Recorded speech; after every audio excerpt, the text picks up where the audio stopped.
आज होली के लिए कहीं बाहर जा रहे थे राहुल गांधी, वो राहुल गांधी स्टूडियो में आ गए हैं, उनसे जरा सा उनसे पूछताछ करनी जरूरी कि हर जगह क्यों हार रहे हैं आप? क्या बताएं भाई, राहुल गांधी साहब बहुत बहुत स्वागत है आपका कैपिटल टीवी में। ये क्या सवाल भी नहीं है मेरे पास, क्या पूछूं मैं आपसे? देखिए, पहले देखिए। किसे देखूं, आपकी हार को? रिजल्ट को देखिए। मैं तो पहले से ही जानता था। मैं अब इन सब चीजों से ऊपर उठ चुका हूं पूजा जी।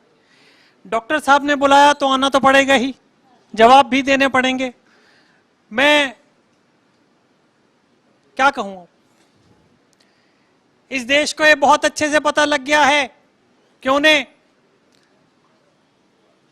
वैज्ञानिक सोच नहीं पसंद। पता है कैसी? मैं इनसे हमेशा कहता था कि भैया मैं एक तरफ से आलू डालूंगा, दूसरी तरफ से सोना निकालूंगा। ना इन्होंने आलू डलवाया, ना सोना पाया। तो आप देखिए कि जब आलू डलेगा ही नहीं, कैसे पाएंगे सोना? मैं तो सोना भी चाहता था, लेकिन नींद हराम हो चुकी है। एक मेरी दीदी है, खुद ही लड़ी, खुद ही हारी और खुद ही पता नहीं कहां है। हमारे जीजू हैं, उस आदमी को जमीन का इतना लोभ है ना, मैं आपको बता नहीं सकता हूं। कोई मुझसे पूछे, मुझे सिर्फ इस समय 6 फुट जमीन चाहिए, 6 फुट। मन कर रहा है गड्ढा करके उसमें लेट जाऊं और आप लोग उसमें कर दें।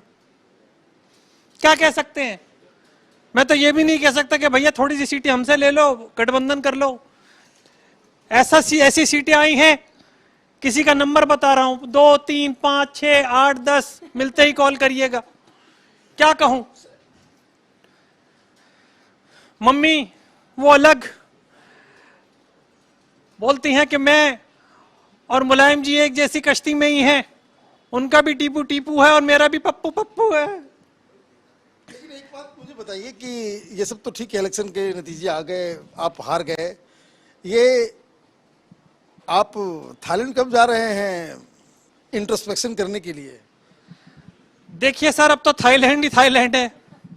अब तो मुझे लगता नहीं कि मैं ज्यादा दिन का मेहमान हूं यहाँ पे इंडिया में। मेरा तो पासपोर्ट भी इटली का है।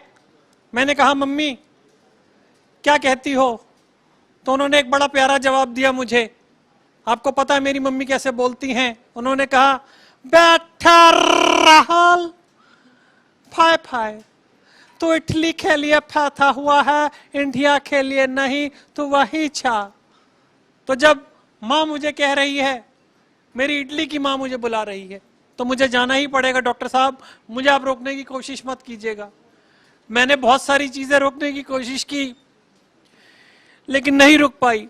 होनी को कौन टाल सकता? और बुलडोजर ने, मतलब क्या बोल रहा हूं मैं, माफी चाहूंगा आपके चैनल पे, माफी चाहूंगा। पर जो चीज आनी थी वो आ गई। देखिए, बाबा को आना था तो बाबा आ गए। अब मैं तो बस यही दुआ कर रहा हूं कि हमारी पार्टी का जो चिन्ह है वो धोकर वो हमारे पीछे ना पड़ जाए, मतलब हाथ धो के हमारे पीछे ना पड़ जाए। बहन प्रियंका गांधी कहाँ चली गई? चुनाव प्रचार में थोड़ा बहुत नजर आई थी, पर जब से नतीजे आ रहे हैं दिख नहीं रही, सोशल मीडिया से भी गायब है। आप देखिए, इतनी लंबी चौड़ी होके नहीं दिख रही है, तो फिर हम तो कहीं दिखेंगे? तो वही बात है। देखिए, मैं तो थाईलैंड जाता हूँ, वो कहीं और जाती हैं जीजू के साथ। अब मैं बता नहीं सकता हूँ, वरना आप पीछे पड़ जाएंगे, कहांगे। तो इसी वजह से मैं चुप रहने में ज्यादा भलाई है, और बता दूंगा कि वो भी बैंकॉक ही गई हैं। मैं ये पूछ रहा था कि आप वो कह रहे हैं कि आप देश छोड़ के चले जाएंगे, मोदी जी को तो बड़ा नुकसान हो जाएगा। अगर आप नहीं रहेंगे तो फिर वो चुनाव कैसे जीतेंगे? आप मोदी जी को क्या कह रहे हैं सर?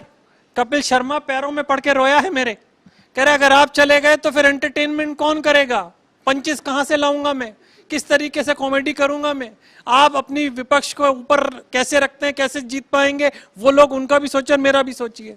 पर देखिए, मैं पप्पू हूं, मैं पप्पू।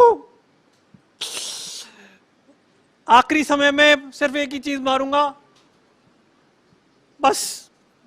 तो आपकी पप्पूपंती की वजह से आपकी सीटें चली गई, हार गए आप। देखिए, बात दरअसल ये है भैया कि ये बात मुझे पहले से ही पता थी कि आएगा तो योगी ही, लेकिन मैं तो ये देख रहा था कि कौन सा ऐसा बंदा है जो उसकी टक्कर दे सकता है। मुझसे अच्छा खिलाड़ी तो केजरीवाल निकला। बंदे ने यूपी की तरफ रुझान करके पंजाब जीत लिया। तो मैं भी ये चाहता हूं कि इंडिया की तरफ रुझान करके मैं इटली जीत जाऊं। नो फर्दर क्वेश्चन, मैं बहुत दुखी हूं, मैं बहुत ये जीत के लिए बधाई तो दे दीजिए योगी जी को। कांग्रेचुलेशंस, पूरे मन से बोल रहा हूं, कांग्रेचुलेशंस, थैंक यू। और अपनी हार का ठीकरा किस पे फोड़ेंगे? मेरी पार्टी के और किसके, मम्मी के खास तौर से। मुझे आज तक ये नहीं पता कि मैं करने क्या आया हूं यहाँ पे।